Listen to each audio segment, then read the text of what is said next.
Hi, this is Dodby. And I'm Erin Ludlow. And welcome to Arts Quest. Woo! Today, we have found a really neat guy. Neat. Yeah, Sonny Robertson. He probably has He's aspired cool, his too. entire life to reach that kind of level of moniker, Neat. It's a pretty Neat. major title. Ooh!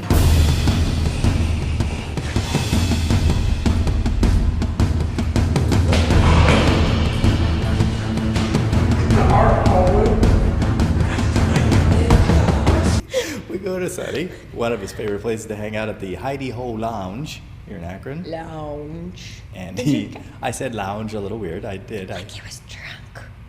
Lounge.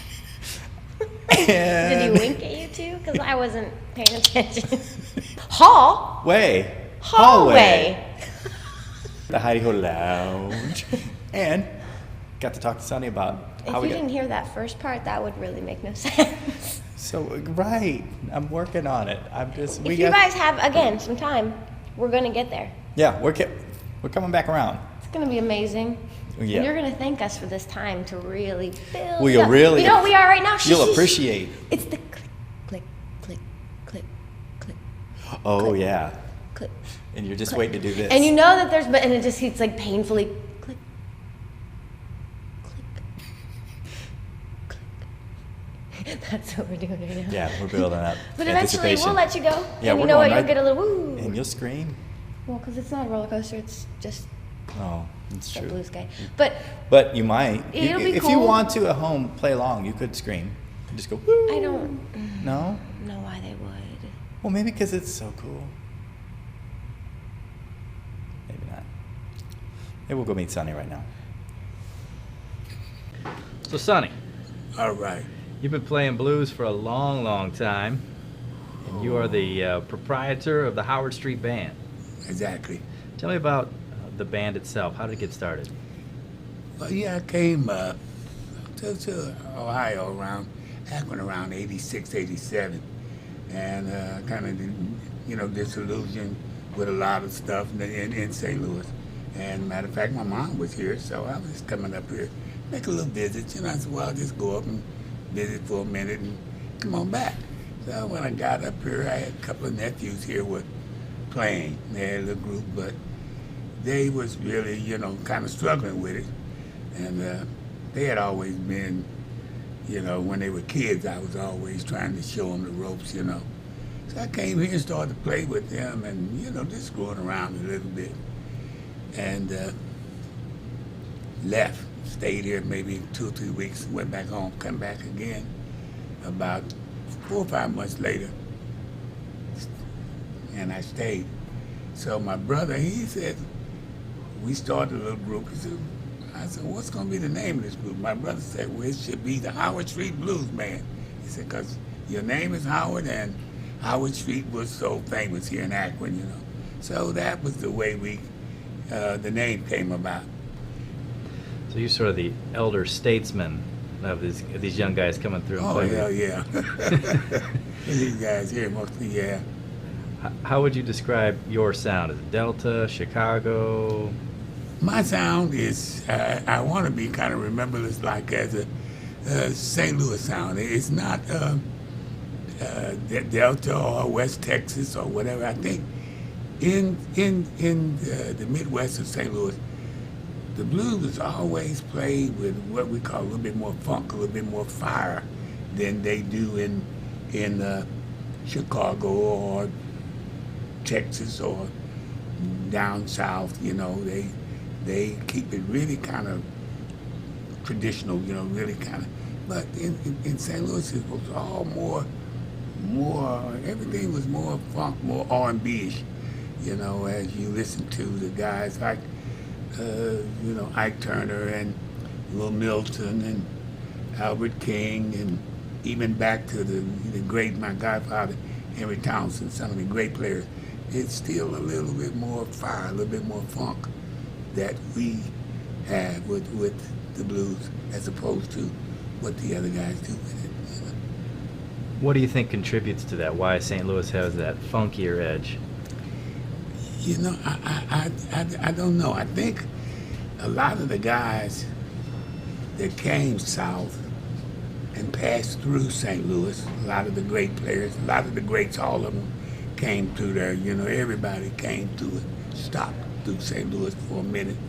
And I think some of the guys had that, but when they got, some of them brought it with them, but when they got to St. Louis or got to other cities like Chicago or Detroit, I think they let those cities or those places influence them, you know, to change to what was happening more so in those towns as opposed to what you were really doing, you know, what we were doing there, the old guys, Roosevelt, Marx, and some of these old players, you know, who they were really, really funky. And you know, Robert Nighthawk, some of these guys you wouldn't know, but, you know, I still, as a kid, would go and stick my nose on the window, you know, and look at these guys, because I never was a, you know, great opponent of the blues. I was always a classically trained, you know, and when I, as a singer and a musician, but I got the blues later on. So that classical training, maybe that's what makes you strive so hard to play the blues with such perfection. Right, I think so. You know, and the influence of some of the guys that you be around. Like, for instance, I had been in St. Louis as a kid, you know, 16, 17 years old. I was singing in a group called doo-wop. You know, we doo-wop singers back in the day, you know, as like the Temptation, that kind of singing. You know, we was a group called the Tabs, and we were recording artists with me and a bunch of buddies that had grew up together. And we all had as a doo-wopper, you know, I got influenced by a lot of the, you know, great singers.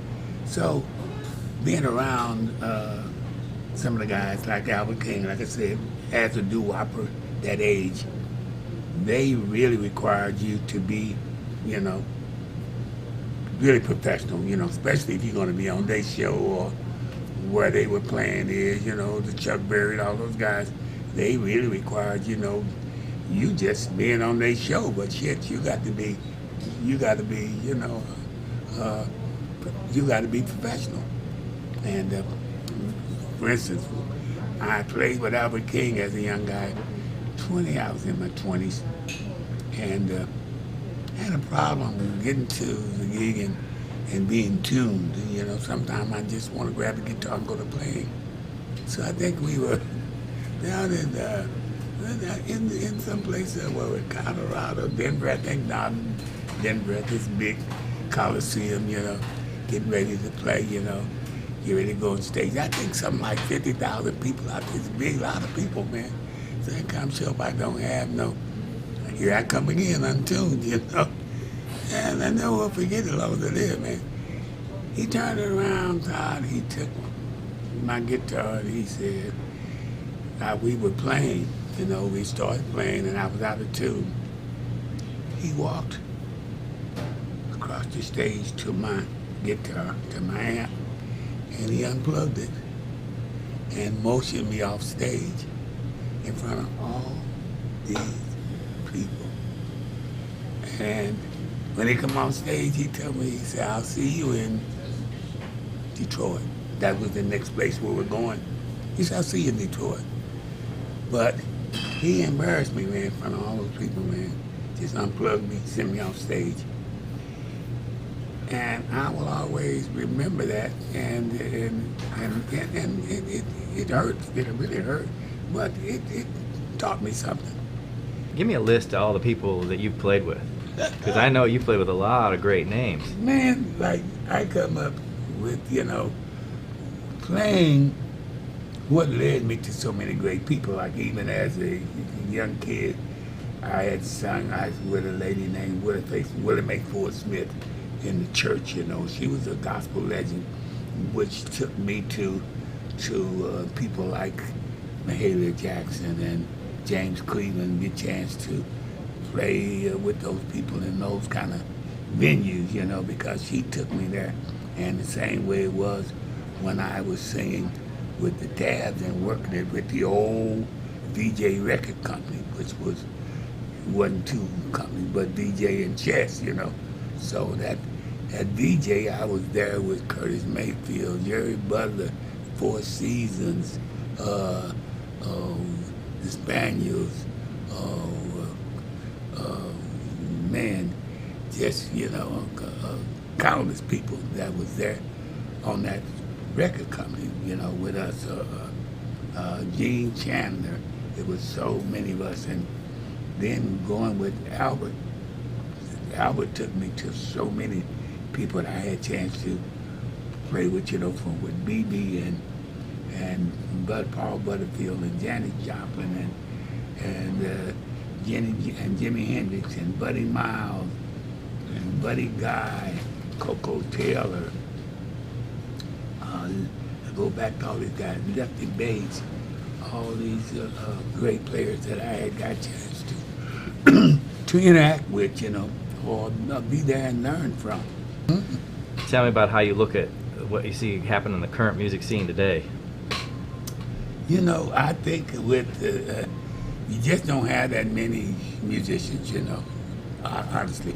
You got the guys with the rappers and you samples and guys, or, you know, you make some music with the computer, you know, and it's a quick, you know, whatever, you make some bucks, you know, you turn into like one of these guys, like whatever, Jay-Z or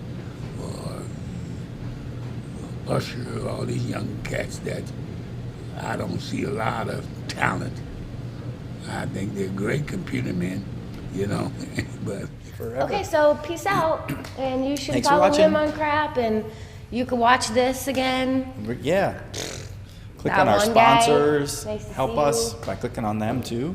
We don't have sponsors. We do. People are seeing them on the show right now. They're clicking. Shut your Sponsors faces. are happening right there. Sponsors are silly. Sponsors, you guys clearly have some problems. They're trying to I help don't know what else to say. support the arts by That's sponsoring. not, well, that's valiant. So I don't, thank you. that one guy, Sponsors. that one guy, could you buy stuff from these guys? That would be awesome. Thank one you. guy? That'd be just cool. buy from them. Click on it. Just Then you can click on it? yeah, I think. I've never tried. I don't know where you'd see this. It or comes where up you'd like this. click. I don't know what we're On talking our video. Whoa, with the things, I don't, Yeah, I know. She never even watches the show, but they do. because it's not a, really, Sponsors are right. they don't Yeah. either. They're watching. They don't want to be. Well, They're watching it because it's like a damn traffic accident. It's so You don't much- want to see it. It's horrifying. But yet, It's so here much I am. better than actually and working if at your we cubicle. could see them right now, you know the face that Umberbet right now is doing. That's what they all look like. That was good. That's it. So anyway, catch up with us at artsquesttv.com. Follow me on Twitter, twitter.com/TopVO. See us on Facebook, facebook.com/ArtsQuestTV. See you later.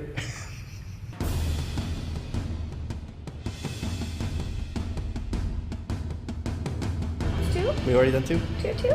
2-2. 2 and 2 is 4. Let's go. Halfway. 2, 2, 4. Four always.